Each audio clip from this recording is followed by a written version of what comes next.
আসসালামু আলাইকুম। সকলকে আমন্ত্রণ আনন্দ টিভি রাতের সংবাদে। আপনাদের সঙ্গে আছি আমি সুমাইয়া আজাদ। সিলেট 3 আসনের উপনির্বাচনে অংশ নিতে আওয়ামী লীগ, জাতীয় পার্টি ও স্বতন্ত্র প্রার্থী সহ মনোনয়ন জমা দিলেন 5 জন সংসদ সদস্য প্রার্থী। মঙ্গলবার দুপুরে সিলেটের আঞ্চলিক নির্বাচন কার্যালয়ে তারা এই মনোনয়নপত্র জমা দেন। বিকেলে বিষয়টি নিশ্চিত করেন সিনিয়র জেলা নির্বাচন কর্মকর্তা ফয়সল কাদের। মানুষের কর্মসংস্থান সহ মানুষের উন্নয়নের আজকে একটি নতুন দ্বার উন্মোচন হয়েছে। আমার বিশ্বাস যে সিলেট 3-এর দক্ষিণ সুরমা পেন্সিলভেনিয়া বালাগঞ্জের মানুষ অতীতে যেভাবে নৌকাকে দিয়েছে আমাকে আওয়ামী লীগের প্রেসিডিয়াম সদস্য ও সাবেক স্বাস্থ্যমন্ত্রী মোহাম্মদ নাসিমের প্রথম মৃত্যুবার্ষিকী পালিত হয়েছে। মঙ্গলবার জাতীয় প্রেস ক্লাবে বঙ্গবন্ধু সাংস্কৃতিক জোট আয়োজিত সংগঠনের সিনিয়র সহসভাপতি রফিকুল ইসলামের সভাপতিত্বে প্রধান অতিথি হিসেবে উপস্থিত ছিলেন তথ্য সম্প্রচার মন্ত্রী ডক্টর হাসান মাহমুদ। মন্ত্রী প্রয়াত এই বর্ষিয়ান নেতার রাজনীতির বিভিন্ন দিক তুলে ধরে বলেন, মোহাম্মদ নাসিমের মতো একজন নেতার হঠাৎ চলে যাওয়া আমাদের দলের জন্য অপূরণীয় ক্ষতি এবং তার কাছ থেকে আজকের রাজনীতিবিদদের অনেক কিছু শেখার আছে। এবং মোহাম্মদ নাসিম ভাইয়ের চলে যাওয়া শুধুমাত্র আমাদের দলের জন্য অপূরণীয় ক্ষতি নয়, পুরো রাজনৈতিক অঙ্গনের জন্য অপূরণীয় ক্ষতি। এবছর চুক্তি অনুযায়ী খাদ্য গুদামের মিল মালিকরা চাল সরবরাহ না করতে পারলে তাদের বিরুদ্ধে আইনগত ব্যবস্থা নেওয়া হবে বলে জানিয়েছেন খাদ্যমন্ত্রী সাধন চন্দ্র মজুমদার। মঙ্গলবার দুপুরে ব্রাহ্মণবাড়িয়ার আশুগঞ্জে নির্মাণাধীন সাইলোর নির্মাণ কাজ পরিদর্শনকালে মন্ত্রী কথা জানান। প্রকৃত কৃষকের ধান কেনাই খাদ্য মন্ত্রণালয়ের মূল লক্ষ্য উল্লেখ করে মিলারগঞ্জ যাতে নির্ধারিত সময়ে চুক্তি মোতাবেক চাল সরবরাহ করেন সেটিও নিশ্চিত করতে খাদ্য কর্মকর্তাদের সজাগ থাকার আহ্বান জানান তিনি। চিত্রনায়িকা পরিমণিকে নির্যাতনের অভিযোগে গ্রেফতার ব্যবসায়ী নাসির উদ্দিন ও তুহিন সিদ্দিকী অমির 7 দিনের রিমান্ড মঞ্জুর করেছেন আদালত। মঙ্গলবার ঢাকা মেট্রোপলিটন ম্যাজিস্ট্রেট নিবানা খায়ের জেসি রিমান্ডের এ আদেশ দেন। এছাড়া 3 নারী লিপি আক্তার, সুমি আক্তার ও নাজমা আমিন স্নিগ্ধার 3 দিন করে রিমান্ড মঞ্জুর করেছেন আদালত। এর আগে সোমবার দুপুরে সাভার থানায় ধর্ষণ ও হত্যা চেষ্টার অভিযোগে মামলা করেন নায়িকা পরিমণি। এতে নাসির উদ্দিন মাহমুদ ও অমিসহ 5 জনকে আসামি করা হয়। করোনা ভাইরাসে দেশে গত 24 ঘণ্টায় মারা গেছেন আরও 50 জন। এ নিয়ে মৃতের সংখ্যা দাঁড়িয়েছে 13,222 জনে। এছাড়া গত 24 ঘণ্টায় দেশে নতুন করে করোনা পজিটিভ হয়েছেন আরও 3,319 জন। এ নিয়ে দেশে এখন পর্যন্ত মোট করোনা আক্রান্তের সংখ্যা দাঁড়ালো 8,33,291 জনে। মঙ্গলবার বিকেলে স্বাস্থ্য অধিদপ্তর থেকে এ তথ্য জানানো হয়েছে। জাতীয় পরিচয়পত্রের পরিবর্তে পাসপোর্টের মাধ্যমে প্রবাসীদের ফাইজারের টিকা নিশ্চিত করার প্রতিবাদে অনুষ্ঠিত হল মানববন্ধন। মঙ্গলবার রাজধানী প্রেস ক্লাবের সামনে দেশে আটকে পড়া কুয়েত প্রবাসীদের ব্যানারে অনুষ্ঠিত হয় মানববন্ধন। অনুষ্ঠানে বক্তারা আকামা শেষ হওয়ার কথা জানিয়ে দ্রুত তাদের ফাইজারের করোনা টিকা নিশ্চিত করে কর্মস্থলে যোগদানের ব্যবস্থা করতে কর্তৃপক্ষের দৃষ্টি আকর্ষণ করেন। সরকারের কাছে আমার একটাই আবেদন, পররাষ্ট্র মন্ত্রণালয়ের কাছে আমাদেরকে ফাইজার ভ্যাকসিন দেওয়ার সুযোগ করে দেন, আমাদেরকে কুয়েতে ফিরে যাওয়ার সুযোগ করে দেন। টাঙ্গাইলের নাগরপুরে ধলেশ্বরী নদীর উপর 55 কোটি টাকা ব্যয়ে নির্মিত শেখ হাসিনা সেতুর উদ্বোধন করা হয় 2017 সালের শেষের দিকে। সে বছর থেকে দেখা দেয় সেতুর বিভিন্ন অংশে গর্ত।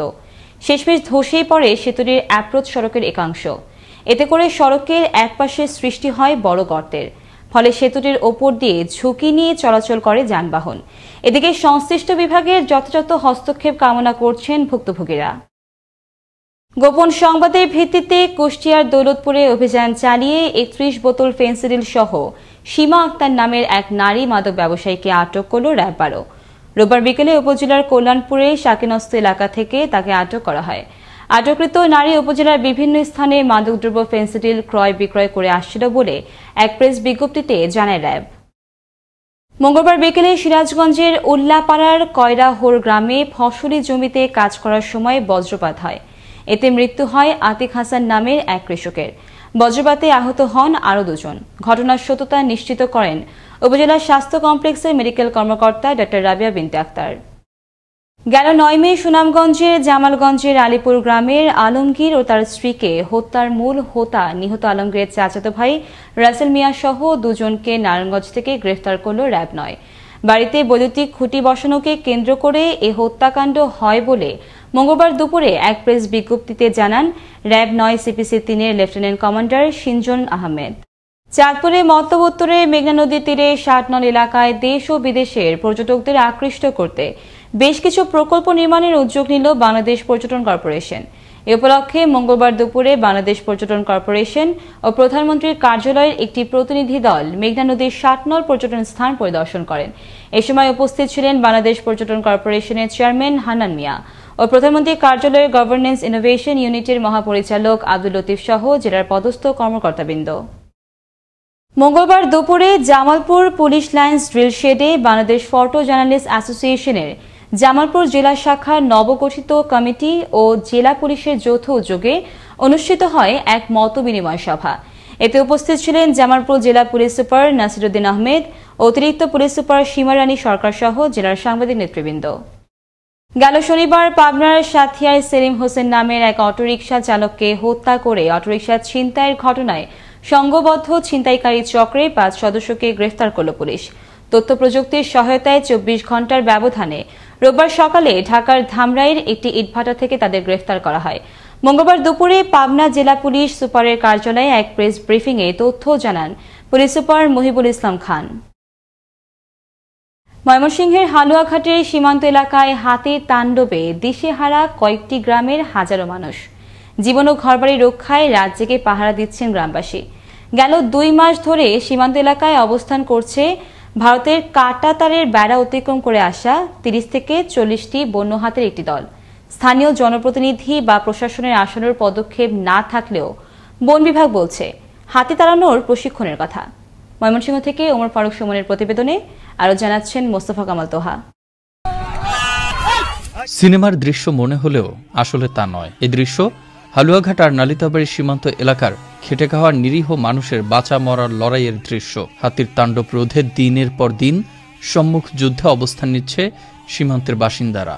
ফলে হাতির থাবায় প্রাণ হারাচ্ছেন শিশু থেকে শুরু করে বয়স্করা। হাতি তাড়ানোর জন্য প্রশাসনের পক্ষ থেকে তেমন কোনো ভূমিকা না থাকলেও বন বিভাগ বলছে ভিন্ন কথা। হাতি তাড়ানোর জন্য বিশেষ প্রশিক্ষণের ব্যবস্থা গ্রহণ করা হয়েছে বলে জানালেন এ কর্মকর্তা। হাতি দ্বন্দ্ব নিরসনে বারংবার ট্রেনিং এর ব্যবস্থা করা হয়েছে। এই এলাকার ইয়ারটি সদস্যদেরকে বারবার ট্রেনিং এর ব্যবস্থা করা হয়েছে, ট্রেনিং করানো হইতেছে। হাতির তাণ্ডব রোধে বন বিভাগ ও বিজিবি গুরুত্বপূর্ণ ভূমিকা পালন করতে পারে বলে মন্তব্য এই কর্মকর্তার। বন বিভাগ এবং বিজিবির পক্ষ থেকে যদি ওনারা বিশেষজ্ঞ টিম দিয়ে এটি একটি স্থায়ী সমাধানের পথে যেতে পারে। তবে জনপ্রতিনিধিদের কোনো সহযোগিতা না পাওয়ায় ক্ষুব্ধ ভুক্তভোগীরা। আমাদেরকে এগুলো আসলে কোনো সরকার বা কোনো ইউপি সদস্য বা কোনো উপজেলার চেয়ারম্যান আমাদেরকে তা সাহায্য করে না। এমপি সাহেব হোক, মানে উপজেলা থেকে চেয়ারম্যানরা হোক, তারাও কোনো রিস্ক বা কোনো কিছু তারা নেয় না। হাতি তাড়ানোর অভিনব কৌশলের কথা জানালেন সীমান্ত এলাকার ভুক্তভোগী এই নারী। জ্বালাইয়া পরে এটা মিলা দেই, তারপরে যদি ফুটে তাহলে ভালো ফুটলে সরে, না ফুটলে সরে না। তারপরে এই যে আগুন, মরিচ, কত তেনা তুনা, প্লাস্টিক নিয়ে, এইগুলি নিয়ে, সাইকেলের টায়ার নিয়ে, এইগুলা নিয়ে পুরা দে। এইভাবে আমরা খেদাই। এদিকে হাতির তাণ্ডব রোধে প্রয়োজনীয় পদক্ষেপ গ্রহণ করা হবে বলে জানালেন এ কর্মকর্তা। সীমান্ত এলাকার ভিতরে যদি স্থায়ী সোলারের আলোর ব্যবস্থা রাখা যায় তাহলে হয়তোবা হাতি সেগুলো দেখে এদিকে আর আসবে না। হাতির সঙ্গে বাঁচা মরার লড়াইয়ের এ যুদ্ধ গত কয়েক যুগের।